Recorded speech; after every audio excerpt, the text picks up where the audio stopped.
હર્ષભાઈ સંઘવી, આ જામનગરના પોલીસ તંત્રને સુધારો.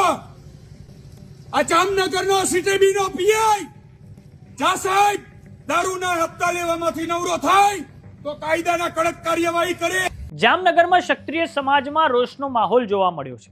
ક્ષત્રિય આગેવાનોએ એક યુવાન પર જીવલેણ હુમલા પછી નાયબ મુખ્યમંત્રી હર્ષ સંઘવી અને જામનગરના પોલીસ અધિક્ષકની સામે કડક કાર્યવાહી કરવાની માંગણી કરી છે. આ ઉપરાંત જામનગરના એક પોલીસ ઇન્સ્પેક્ટર પર દારૂના હપ્તા લેવાનો આરોપ પણ ક્ષત્રિય આગેવાન દ્વારા લગાડવામાં આવ્યો છે.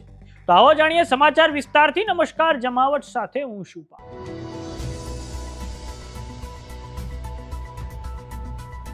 ભાવનગરના બગદાણા આશ્રમના સેવક નવનીત બાલદિયા પર જે હિંસક હુમલો થયો તેને લઈને કોળી સમાજમાં ભારે આક્રોશનો માહોલ છે.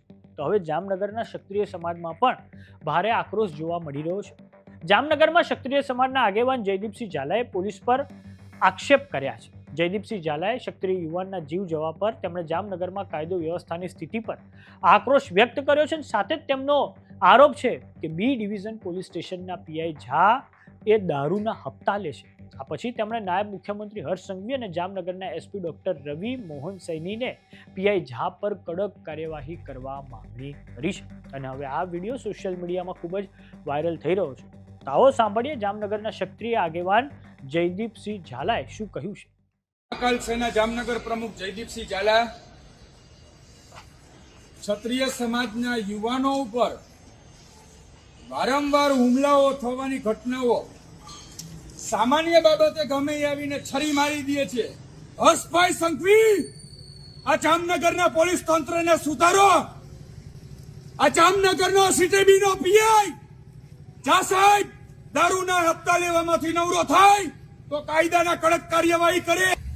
તો જામનગરના ધારાસભ્ય, જામનગરના સાંસદ, જામનગરનો એસપી, જામનગરનું એલસીબી, જામનગરનું ડિસ્ટ્રિક્ટ, જામનગરના પીઆઈ પીએસઆઈ શું કરે છે?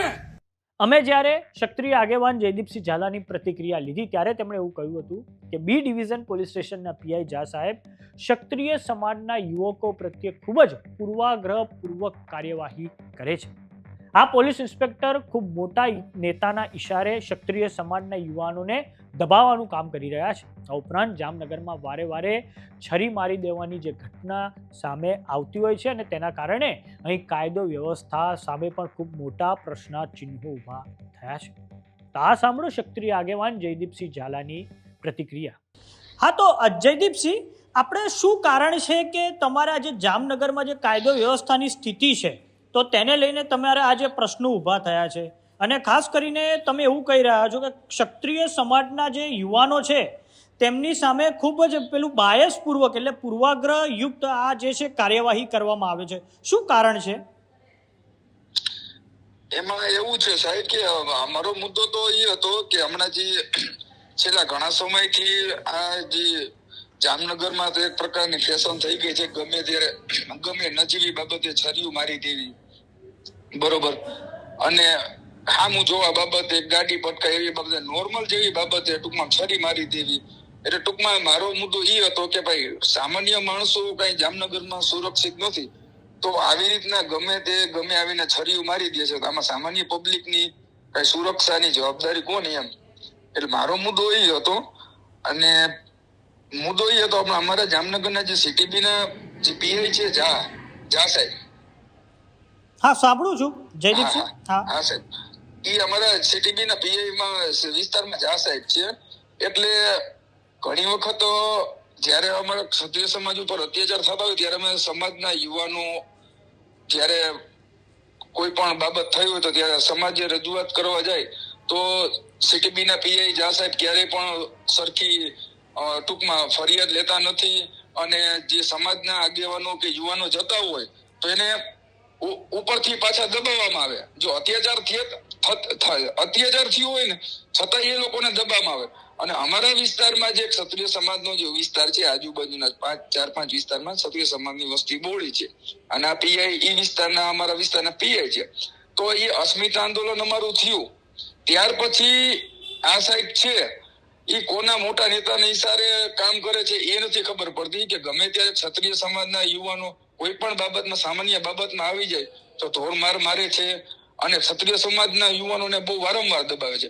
અને જ્યારે બીજે અન્ય સમાજના કોઈ પણ યુવાનો કોઈ પણ ગુના પ્રવૃત્તિ સાથે જોડાઈને ત્યારે ગુનામાં આવે છે ત્યારે એને ઉપરથી કોઈ મોટા મોટા નેતાઓના ફોન આવી જાય તો એના ઉપર કાર્યવાહી નથી કરતા. પણ ક્ષત્રિય સમાજના યુવાનો જ્યારે કોઈ પણ ગુનામાં આવ્યા હોય અથવા ગુનામાં ના આવ્યા હોય તો એને વારંવાર દબાવવામાં આવે છે. એટલે સામાન્ય માણસોને આ સીટીબી પીઆઈ ઝા સાહેબ છે, એક તો એ સાહેબ છે ને સાયબર ક્રાઇમ માંથી આવેલ છે, એટલે એ સાહેબ ને કઈ કાયદા વ્યવસ્થા કેવી રીતના સુરક્ષા આપવી પબ્લિક ને એનું કઈ જ્ઞાન નથી પેલા તો.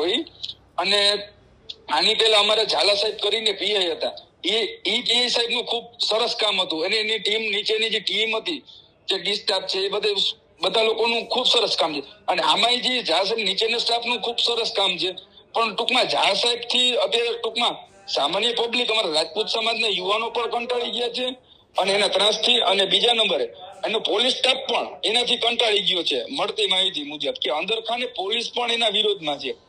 સમાચારોમાં અત્યારે બસ આટલું. જોતા રહો જમાવટ. જો તમામને યુટ્યુબ પર જોઈ રહ્યા તો સબસ્ક્રાઇબ કરો, જો તમામને ઇન્સ્ટાગ્રામ અને ફેસબુક પર જોઈ રહ્યા તો ફોલો કરો, સાથે જ અમારી વોટ્સએપ ચેનલ આવી ગઈ છે, જોઈન કરવાનું ના ભૂલતા. નમસ્કાર.